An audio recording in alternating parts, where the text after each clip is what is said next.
What's up, everybody? DJ Bucky here. Move the sticks. And Buck, I'm trying to think of songs that kind of show our emotion right now. That we're kind of.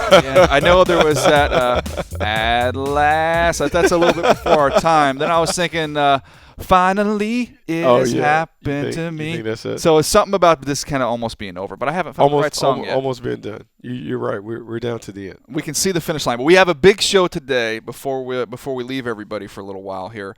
Coming up, we're going to talk on the big headlines from the draft we did not get to in the last podcast. Going to really hit this Laramie Tunsil, Miles Jack thing. Then we're going to talk about our draft surprises, 3 surprises for each of us. And then we're going to build an all-star team based on the draft. So not just saying these are the best players at every position, but we love the fit. So I'll go ahead and tackle the offense. I'll give us our offensive team, and you give us our defensive team. Yeah, that should be a lot of fun. I'm looking forward to doing it. I stayed up late last night trying to come up with some names. You got it, though. I got it done. You got it in. I'm trying to find some right. Are you still doing those crazy workouts? I know Ike had you doing crazy sprints. So yesterday I did 30-minute nonstop stadium steps with sit-ups and push-ups at the top of each step. Wow. So it ended up being like 18, whatever it was. How do you do a sit-up at the top of a step? As soon as you get to the top of the steps, you move over and you do like 10 sit-ups. Okay. And then you go right back down the steps, and then you come back up, and then you do 5 push-ups. And you just training like rock. 30 minutes. 30 minutes. I'm back in. I've just fallen apart over the last month. month. A thing that you're running. I'm supposed to run a half marathon in the middle to end of June. Yeah, I got some work to do. Yeah, you got to get on that. I got to get on it. So that's my game plan. All right, let's jump in here, Bucky. Big headlines from the draft. Laramie Tunsil, the fall, the video, the timing of it, the whole deal. We haven't jumped into this yet. What was your take as all this was unfolding? Well, one, we were on the set and we were live, just like you guys were live. We're live. It's going, and I'm trying to figure out why he hasn't heard his name call. Once we get to Baltimore, I'm like, oh, okay, this is where he goes. And then that's when you begin to hear the buzz about the gas mask, the bong rip, all those other things. And I think the big thing why he fell is when you get an image like this right before the draft and you don't have enough time to kind of like vet it out and see when is this from, is there more coming? I think it's hard to make that decision when you have so many unknowns, so many unknown variables. And so I know people have talked about like, oh, we had Ronnie Stanley rated higher than Laramie Tunsil, and there's some who had that. And then, oh, Jack Conklin was another guy. But I just believe the image to come out right before the draft and you don't have enough time to really figure out what's going on, you have to go for the conservative approach, which is why those teams opted for those other guys. I think you got your owner in that room, and that startles everybody. And you're going, okay, we're getting ready to sign up for this. We're going to have to deal with this press conference tomorrow. It's going to be a little bit of a mess initially. But you're scrambling to do your homework, which I know the teams were doing. You bring in area scouts. You're talking to them, hey, how well do we really know this guy? And I'm sure a bunch of people say, look, he's never failed a drug test at school. Now, we have heard rumors that maybe he smoked a little bit in the past. Yep. So this shouldn't come as a terrible shock and surprise. But the images of it, that's what startles everybody. And somebody gave me a great quote. They said, look, in the middle of chaos, which is what this was, is tremendous opportunity. Yep. If you can kind of see through that and say, okay, look, this is not a bad kid. This is a difference between a poor choice and a bad kid. And when you look at the players picked ahead of him, several players picked ahead of him have failed drug tests at their school. I know. So there's no difference. It's just we have the image of this taking place, and we don't have the image of the other guys. It's funny that you brought that up about some of the guys in the top 10 had failed drug tests on their ledger, but the difference is it's the visual. Mm-hmm. A picture's worth 1,000 words, and when you see that video, you see the imagery, it's hard to kind of separate yourself away from that, particularly when you have ownership in the room and they're trying to figure out what we're about to invest millions and millions of dollars in this kid. It's just something that is hard to see. And also the contraption, I think the gas mask or whatever made it different. If you're talking about a guy, I never seen that before. It's just a different look. And so the big thing for Laramie Tunsil and the Miami Dolphins is they had the opportunity to have enough time. They had connections in place where they could get the true story. He fessed up and owned up to the image. And so if I'm them, I'm ecstatic. They got the steal of the draft. A guy who was maybe the number one player on most boards, to get him at 13, to be able to fortify my offensive line with someone that we didn't even think would be there, it's an absolute steal for them. If he turns out to be the guy that we think he's going to be, I mean, they have really made out like bandits. And the NFL announced he's not in the drug program, doesn't start in the drug program, so that's interesting as well. All right, Miles Jack, Pick number 36, the Jags. I know he was pretty upset, visibly upset, that he did not go in the first round. Chose not to come back to the draft on day 2, but did not have to wait long. I had heard a lot of stories about teams trying to get up to get him there. So Jacksonville ended up being able to pull it off. But this is not something. I know there was definitely a risk involved with his health, but there were other teams that were working and efforting to try and get up there and get him. Yeah, I mean, there's some risk involved. You know, the thing is, and I guess without being privy to the medical stuff, you just wonder what was the knee, what's the impact of the knee, like what are the long-term prognosis when it comes to his availability. Because Carl Joseph has an ACL, he goes at 14, and so you would think a guy like Miles Jack, a guy who really on tape puts it down, puts a lot of tremendous performances on tape. There had to be something about the knee that really scared people off. But for the Jacksonville Jaguars to get 2 top 5 talents, a Jalen Ramsey and a Miles Jack in the draft, you really made out. You have a chance to really make a significant improvement on defense right away with your young core. All right, answer me this on the Jags before we move on. Where do they stack up in this division now? I mean, I think they're in the mix. You know, the one thing that still scares me is, can they teach their quarterback to take care of the ball? Because the talent on the perimeter says that they're a team that is ready to rock and ready to really make a play for that division title. Houston is scary good. Houston's got an offense now to go with their defense. And I don't think people have talked enough about what they put. What about Indy? Andrew Luck's not going to miss most of the year again, and they've upgraded their offense. So it's tough. So the Jacksonville Jaguars could be dramatically improved on paper, but still finish second or third in that division. Tennessee's gotten better, and they have a young quarterback as well. I think it's going to be a real competitive division. The quarterback play could ultimately determine. Now, if we're going to go by that, then we're saying Andrew Luck, because Brock Osweiler is really nothing more than like a glorified second-year player based on his starts. Blake Bortles, Marcus Mariota, those guys coming back. It's interesting. I like what Jacksonville has done.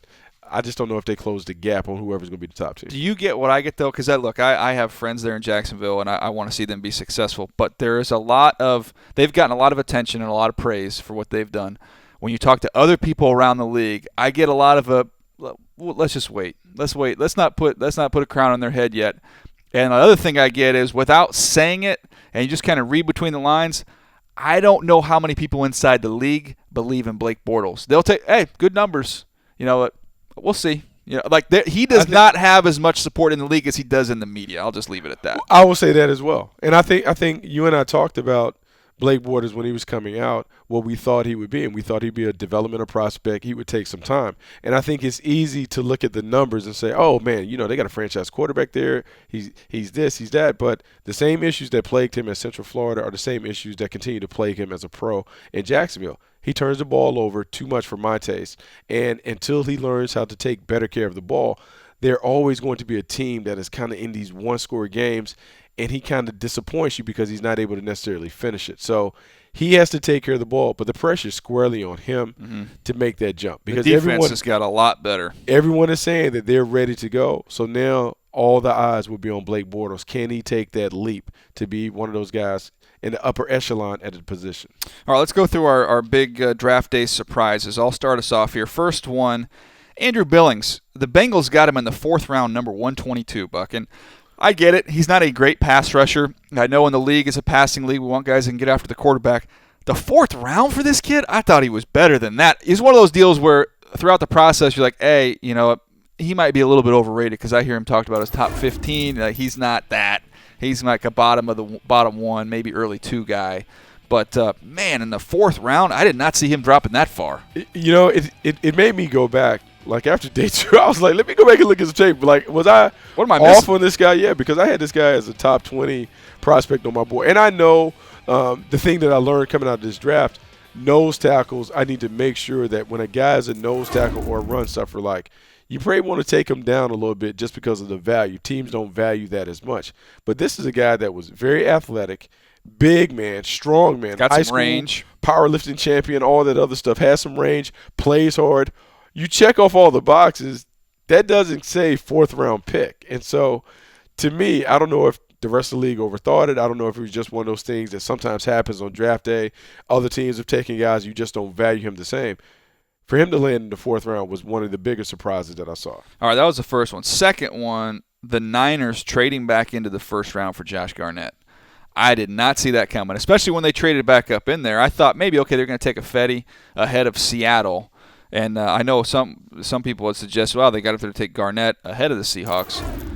I gave Josh Garnett a third-round grade, and to me, look, he's a strong kid, but you see him finishing that play on the ground. You see him on the ground a lot when you watch him. I don't think he's a great athlete. He's got some power to him, but man, there was other guy, Cody Whitehair. To me, I'll take him all day long. So to trade back in for a guard in and of itself was surprising, but the fact that traded back in for Josh Garnett was doubly surprising to me. That's a double surprise. And then when you look at Josh Garnett, because you're always trying to figure out fit and scheme. And I wonder, like with Chip Kelly, he always can obviously change his scheme. He can do different things. But the scheme that they ran in Philadelphia, those guys had to be athletic. You had to be able to move, climb to the second level. This is a mauler brawler, a guy that wants to kind of beat you up, up in a phone booth. And so maybe it's a situation where maybe they're changing. Maybe they're going to be a power scheme in San Francisco, something that Chip is able to adapt to. But on paper, it didn't look like a great marriage. And the value at the bottom of the first round, I just didn't grade Josh Garnett as a talent like that. All right, my third one, JARRAN Reed. And we talk about Billings a little bit similar here with Reed, although I thought Reed was a far superior player. He goes 49 to Seattle in the second round. I had him as my 13th overall player. This is a guy that dominates against the run. Not a good run defender, a dominant run defender. And I think he has – I know the sack numbers aren't there. He doesn't get as many opportunities to rush because they put different people on the field there at Alabama. I think he has a little bit of upside there. But, man, you put him in this Seattle front and let him occupy and let everybody else hunt, this is a great fit for him. No, I think it is a great fit for him. And I'm also surprised. I mean, we talk about guys. He goes in the second round. Ashawn Robinson goes in the second round. Andrew Billings goes in the fourth round. Talking about guys who put up some dominant performances throughout their time in college. The fact that he is in the second round, if you're the Seattle Seahawks, to be able to get a guy of this caliber at that situation and then to put him into that rotation, that deep and talented rotation that they have to be ecstatic because they lose Brandon Mebane and they get a more athletic, a younger, a more imposing specimen to play that zero position. He was one of the more consistent players that I studied, regardless of position, just all day long. You know exactly what you're going to get. Never saw bad tape. Everybody has bad tapes. I never really saw bad tape with him. No, and then when he came in here, his ability to just got a great personality, what he does, how he brings it at the point of attack. I just think that he is a guy that's on the come. I think we'll look back at his draft and say, man, how did JARRAN Reed fall to the second round? All right, give me your surprises here, Buck. So my biggest surprise, the first one is the Dallas Cowboys taking JAYLON Smith at 34. I was surprised just because a lot of time I think we I just kind of thought that everyone thought that Miles Jack would be the first one of those two to go just because of the medical situation. But the Cowboys did their due diligence. They had some insider information because their doctor operated on JAYLON Smith. And so it made sense. Second round pick, you're still trying to bank on a starter. Even if he's not available this year, next year, if he comes back to form, we talked about this guy being, without question, a top 5 talent, one of the top 2 or 3 players in the draft when it comes to making plays. Tremendous value pick, a tremendous player. And so for me, I give them credit for saying, look, if we're going to gamble, we're going to gamble big because if we hit on JAYLON Smith, we're talking about a guy that could be a Pro Bowl player at the next level. That's my favorite video from the draft weekend, by the way, showing him get that phone call, and he looks down and says, it's Texas or it's Dallas. He thought, okay, maybe, he almost didn't even believe it when he saw the number come up. And then the look on the face of the woman behind him, she's kind of looking at her phone, all of a sudden she just looks up and her eyes get big, like, whoa, this is going down right now. I love that. Such a cool scene. And, man, I hope it works out for him health-wise because he's a freak. He would have been probably my number 2 overall player. I gave him and Larry Tunsil the same grade, the highest graded players that I had on tape.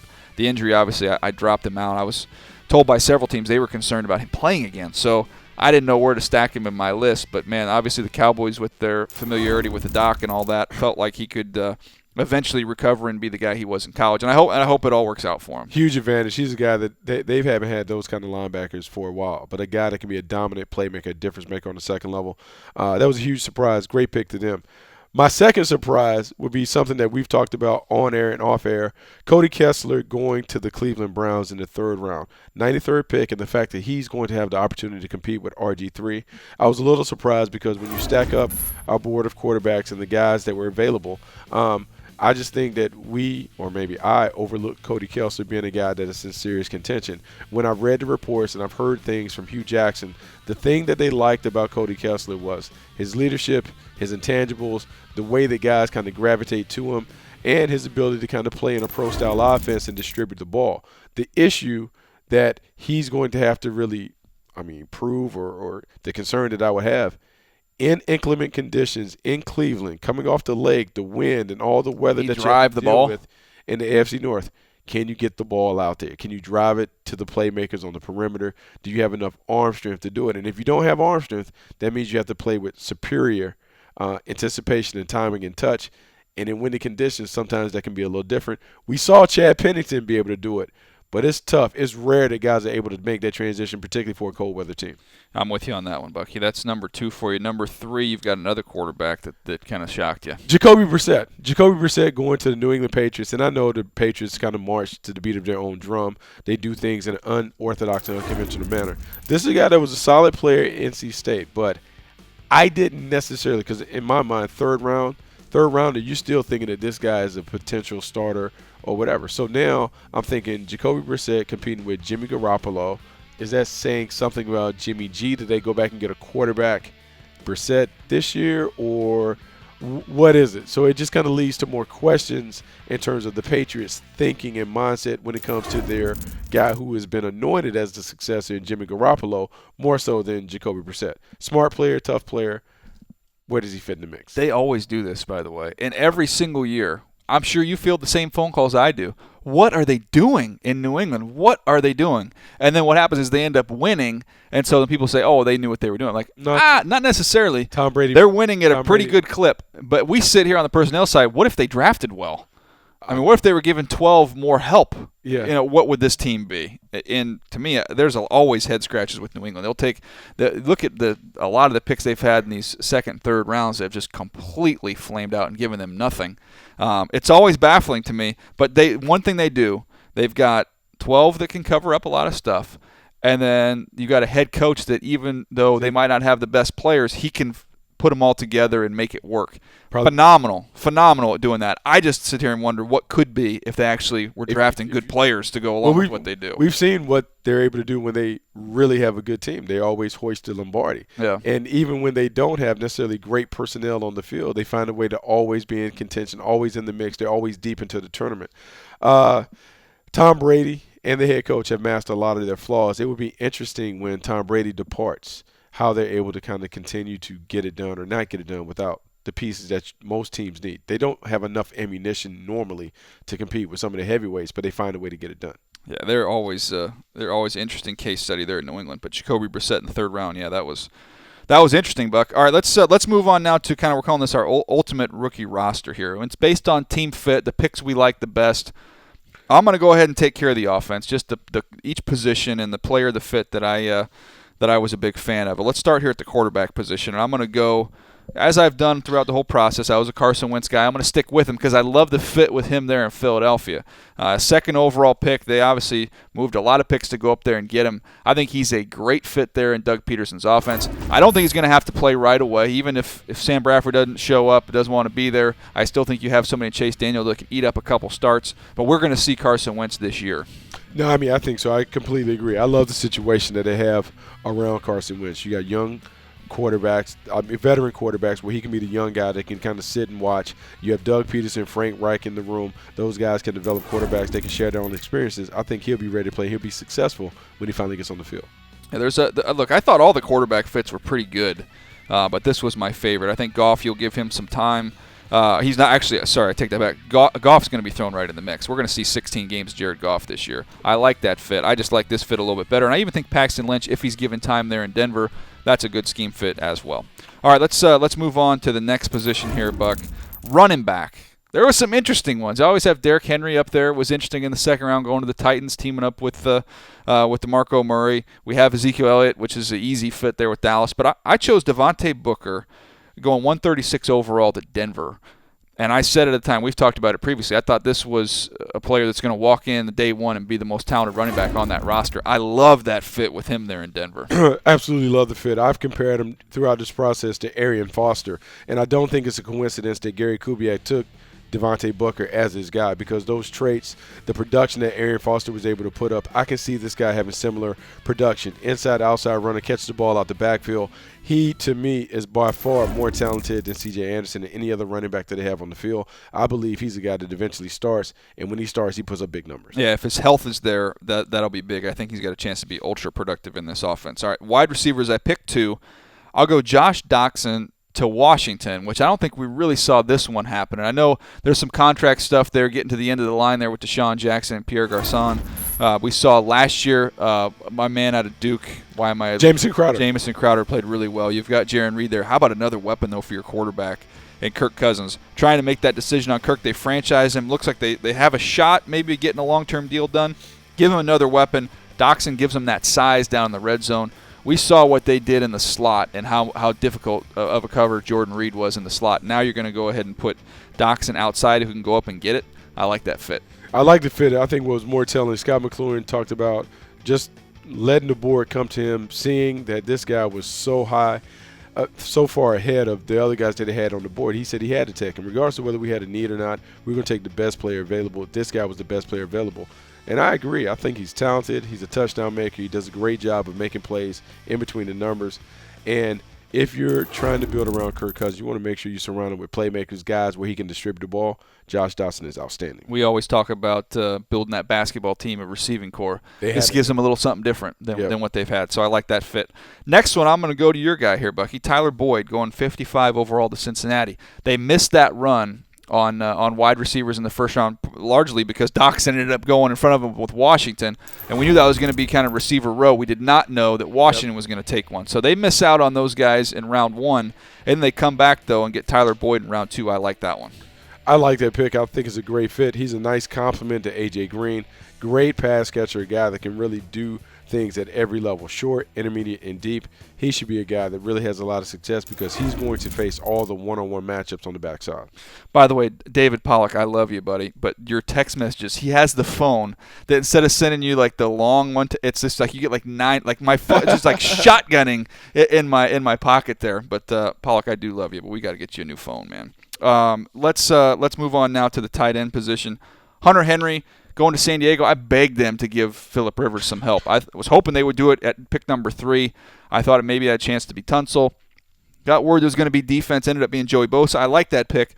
But they came right back around and got their quarterback some help in Hunter Henry, who's the best tight end in the draft class. Much needed there to help out Phillip Rivers. I like that pick. I like the pick. He's a good fit. He should be the tight end 1 next year. After serving as an apprentice under Antonio Gates, he can learn some of the tricks of the trade from the former basketball player turned perennial Pro Bowler. So this is a great pick. Phillip Rivers can work the middle of the field. Hunter Henry should catch a lot of balls as a first-year player. All right, now we go to the offensive line. Ryan Kelly, the center. I thought was the best interior offensive lineman by far. The Colts pick him at pick number 18. Thought it's a good fit there. You've got a chance. They ended up adding 3 more offensive linemen as well. So they've got 4 guys they've added to that front. But Ryan Kelly going to anchor down in that middle, protect Andrew Luck, give him some climb room in that pocket. Going to keep a nice firm base in there. And also, he does a nice job getting up to the second level as well. I just thought it was a great fit there to take care of your quarterback. No, you have to take care of your quarterback. You also want to be able to establish the run. This guy can do so. He can control the middle. He can set all the protections in the fronts and make all the calls. I like the pick. Very smart player. Low floor. Yeah, there you go. He's got in a high ceiling. I think he's got a chance to be an all-pro. High ceiling, high floor. Yeah, I'm with you. Cody Whitehair, the guard, going 56 overall to Chicago. I would have taken Whitehair over Garnett, who the Niners traded up for.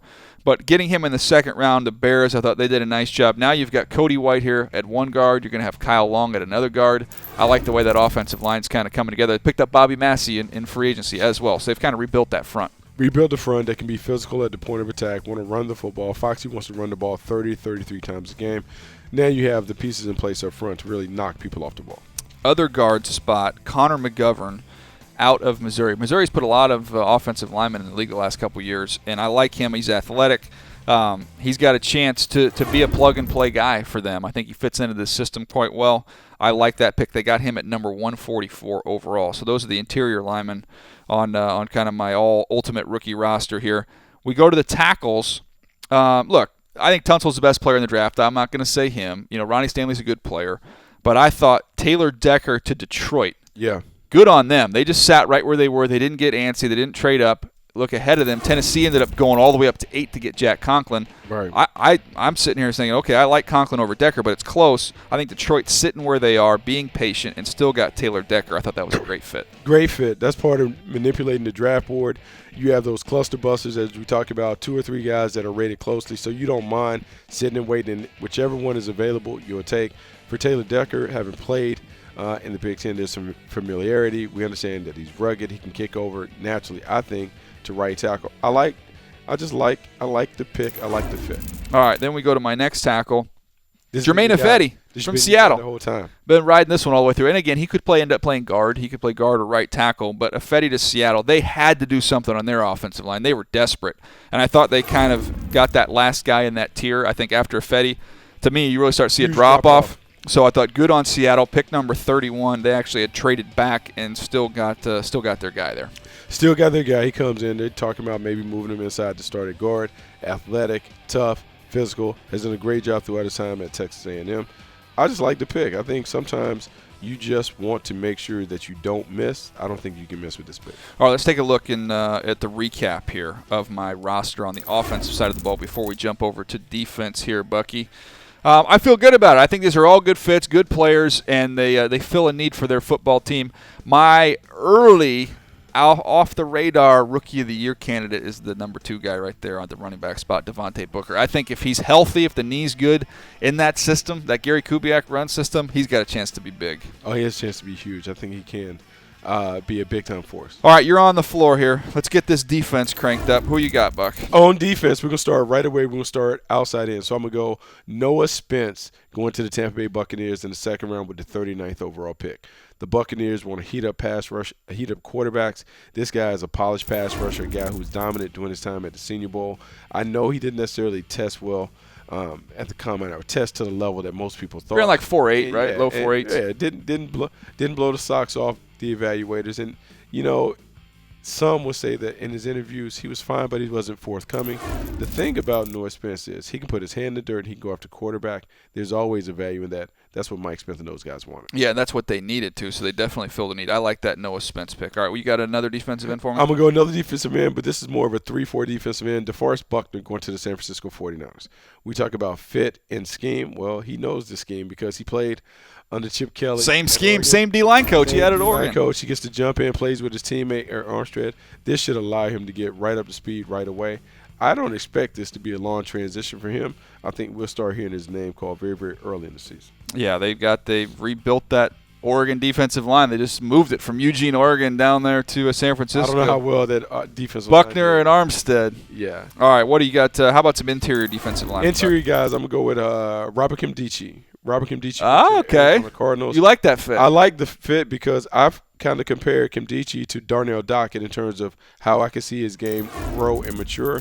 They obviously also had Darnell Dockett. They saw the production that Darnell Dockett was able to make. I believe you plug him into this defense, Kimdichie can be a guy that can be a force to be reckoned with off the edge. I talked to Steve Keim, I think it was the morning of the draft, and asked him about Kimdichie, and he said, DJ, look, I met with him. We met with him, and we were just like borderline shocked because we had this image of him and what we expected, smart. And we met with him. He said he's really, really, really bright guy. He was engaging. He, admitted the mistakes that he'd made, and he seemed pretty mature. So they kind of did all their homework, and they were okay with him. And, man, you talk about his ability, being able to plug him in with the other pieces they have in place.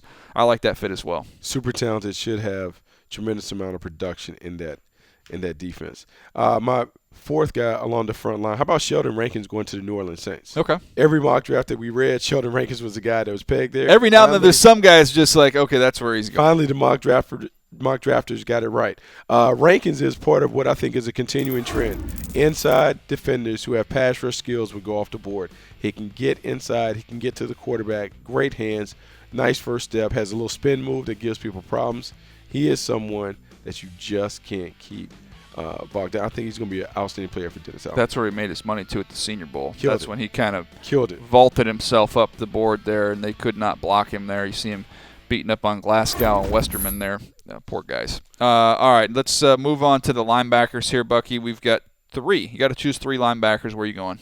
Let's go Deion Jones going to Atlanta, second round, 52nd overall pick. Okay. For so long, we had Darren Lee projected That's 17 to go there. To Atlanta, where you get a player that's similar in terms of their movement skills, their speed, the ability to run through and chase. He should be a nice fit in that defense for the Falcons. I believe they got faster, got more athletic, and they had more playmaking potential. This is a nice fit for them. By the way, keep an eye. I'm watching these LSU highlights. All 3 plays that we just showed there with Deion Jones making plays. Arden Key, that young defensive end, number 49, is all over the field. Keep an eye on him a couple years from now. He's a freak show. 49, Arden Key, trust me, you're going to know this name in a couple years. You'll know for He's sure. Big time. So my next linebacker, I'm going to go with Blake Martinez going to the Green Bay Packers. 131 overall. You're talking about a team that desperately needed a Mike linebacker, a guy that could be a tackle-to-tackle menace, a guy that could really set the defense and do all those things. When I look at Blake Martinez play, he plays like a pro. He has a nice understanding of where the ball is going, where it's going to be located, how to make plays on it, and then in the run game, he's physical, he's stout, he does a great job of stoning running backs in his track. So, and in case people didn't know, just tell them what that does when you can get an inside linebacker with Blake Martinez, what it frees him up to do. What it does is it frees Clay Matthews up to come off the edges, and so they've had an experiment with Clay Matthews playing on the inside. They need to put him back in his natural position so he can have a bigger impact on the game. Blake Martinez should come in there, and I think he starts. Speaking of Clay Matthews, the third linebacker you have on your list is a player I compared to Clay Matthews with his play style. This is your guy, Kamale Correa. Here we from go. Boise State. Ultra athletic, talented, disruptive penetrator. Does a great job of making things happen off the edge. I love watching him play. I love watching the bowl game clip. Just watching him run all over the place, chase people down. He is a fun player to watch. He is someone that I think can make huge contributions very early. Plays with his hair on fire. He's one of my guys all the way through the process, Bucky. I like that fit as well. Thought the Ravens hit a home run there at pick number 42. All right, let's go to the secondary. How about Jalen Ramsey?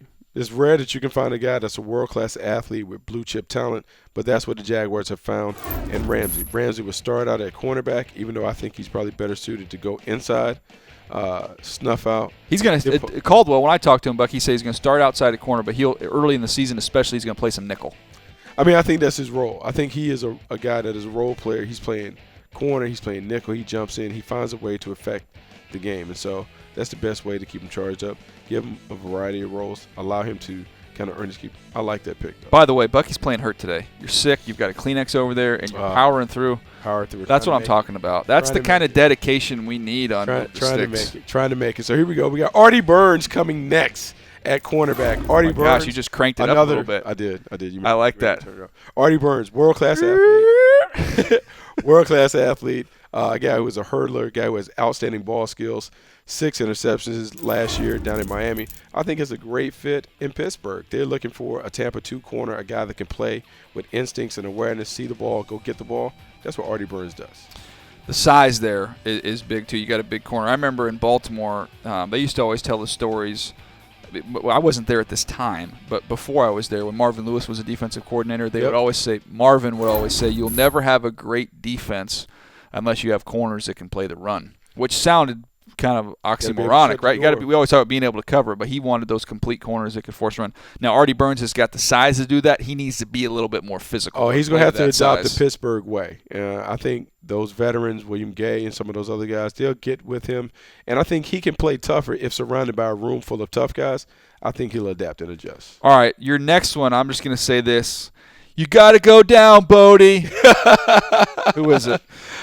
Keanu Neal going down with the Atlanta Falcons. I think he comes down and plays in the box. He gives them their version of Cam Chancellor. He is a guy that the best way I can talk is he will really knock you around in the hole. I've never seen him turn down a shot. He is a playmaker. He's a tone setter. He should be a menace between the hashes. You're breaking your own rules, man. Love what he brings to the table. Was it 90 seconds? Behind the glass, help me out there. In and out, 90 seconds. You're breaking your own rules, man. Keanu. Oh, that's great. All right, free safety. Who's your free safety, Buck? Von Bell. Von Bell is the ultimate traffic cop. We had him in here. He waxed poetic about playing the position, understanding the nuances of the position.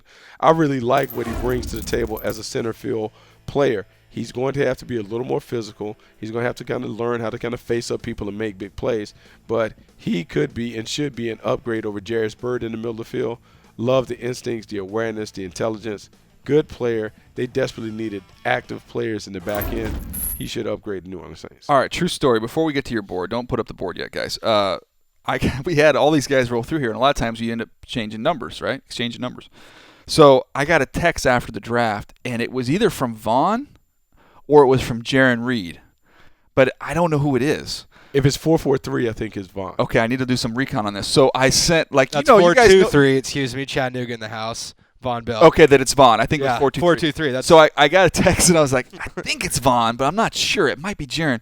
So he was like, hey, thanks for what you said or whatever. It was nice text. And I wrote back, hey, congratulations, dude. Do you know what number you're going to wear yet? So I'm like, okay, this is going to do a defensive line number. That's the way to do it. I was trying to do some homework. I figured this is like what dating is like now, right? You try you forget the date's name or something, trying to figure out who it was. That's what I'm doing on an airplane. I'm like trying to do some homework. I was like, hey, I was gonna say, hey, have you met your position coach yet? Like, what's he like?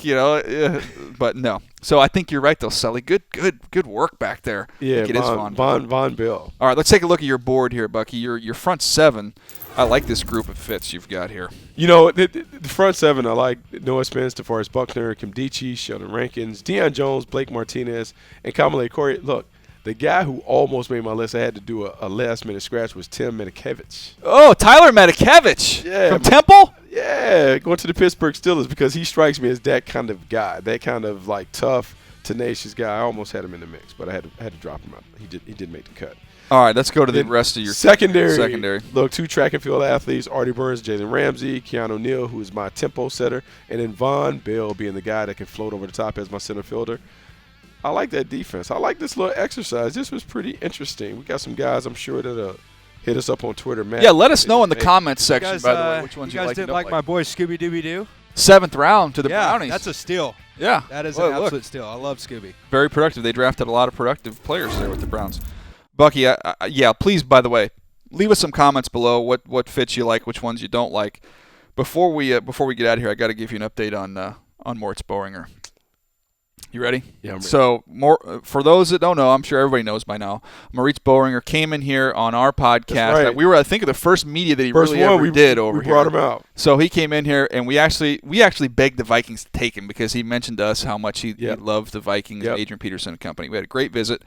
Long story. We end up, talking to him before the draft on camera. Mayock asked that, Mike Zimmer publicly pleads for him to pick him. The Vikings end up picking him. We bring him back on. Great story. But I had said when he came on our podcast, somebody on Twitter hit me up and said, you lost an opportunity to give him a nickname. You should have called him Mobo. And I immediately replied to that person on Twitter. I said, thank you very much. I'm stealing that, and that's what I'm going to do. So when he was on air, I said, I'm sitting next to him, and I said, hey, just so you know, everybody out there, I'm claiming Mobo as your nickname. So Mayock's calling him Mobo. We're all calling him Mobo on set. So he gets picked, and it's Mobo this, Mobo that. So I get a text. And by the way, I'm not going to say who it was from. I'm sorry. I didn't even get permission to use this. But my buddy with the Vikings sent me this text. I'm going to read it to you. DJ, good job covering the draft. Can't be easy filling the time. Funny story. When I called the big German to tell him we were going to draft him, I said, I guess I'm supposed to call you Mobo. And all he said was no.